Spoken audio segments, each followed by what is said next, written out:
Hello, I'm Claire and this is Pippa, and today we're going to read Dumbo. Dumbo.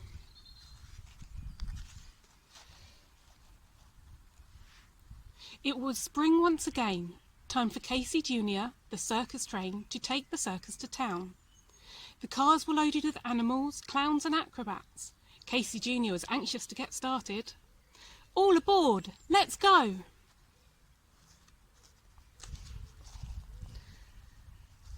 The train was filled with new baby animals.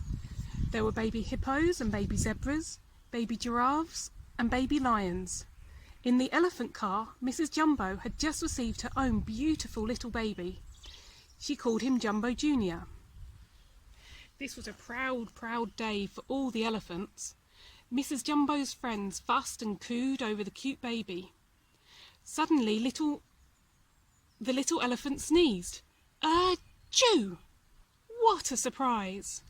Out flapped the largest ears anyone had ever seen, even on an elephant.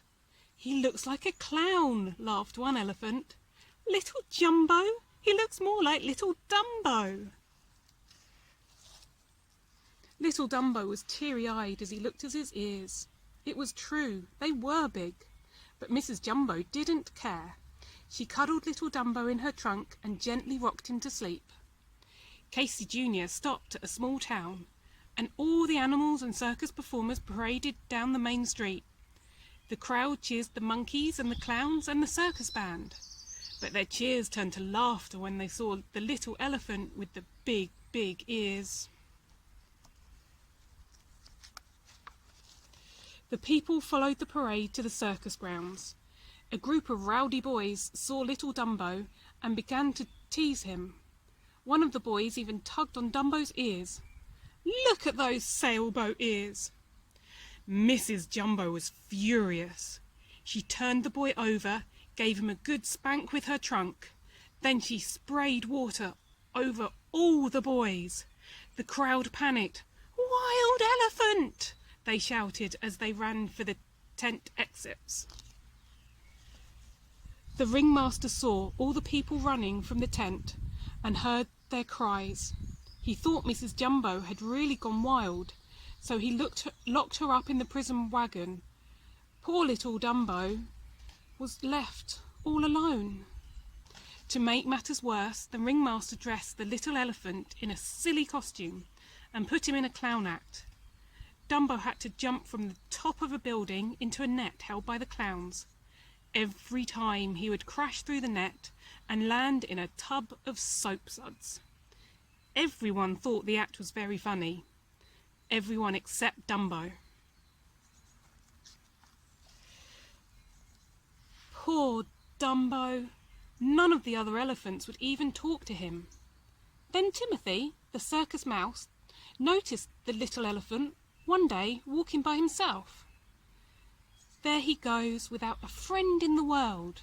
I'll fix that. Hey Dumbo, said Timothy, I'll be your friend. There's nothing wrong with your ears. Why don't we work them into an act? I'll make you famous. If you're the star of the show, no one will dare laugh at you, and they'll have to let your mother out of the prison wagon. Here, let me have a look at those ears, said Timothy. Dumbo happily waved his ears so Timothy could see just how big they are.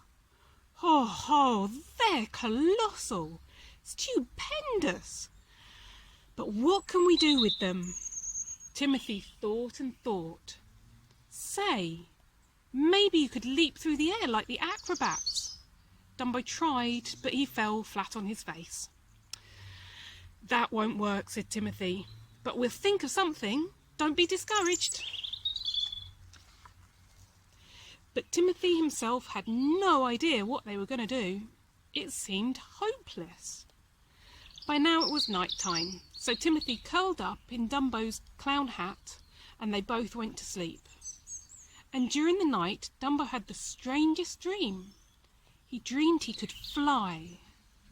The next morning, Timothy was awakened by some laughing crows. What are you birds doing down here? Why don't you go and fly up a tree where you belong? What are we doing down here? Listen to him. You'd better look again, brother. What do you mean? Uh-oh. Dumbo, don't look now, but I think we're up a tree. It was true. Dumbo and Timothy were really out on a limb. Poor Dumbo was so startled that he lost his balance and fell right into a puddle of water. The crows laughed and laughed. Timothy was bewildered. Dumbo, how did we get up that tree? One of the crows chuckled. Maybe you flew up. That's it, Dumbo, you flew. Oh, why didn't I think of this before? Your ears, they're perfect wings. You're right about that, laughed the crows. Timothy was angry. You should be ashamed. Picking on Dumbo. His mother is locked up and they made him a clown and everyone laughs at him. The crows felt sorry. The largest one whispered to Timothy, he has to believe he can fly. Tell him this magic feather will do the trick.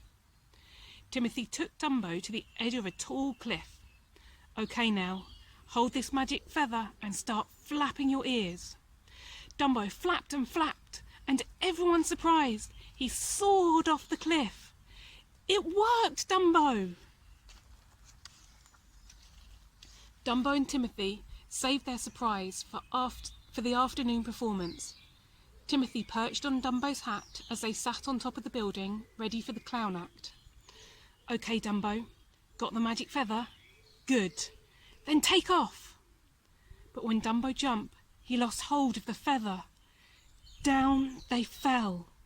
Flap your ears, Dumbo. That feather wasn't really magic. You can fly without it.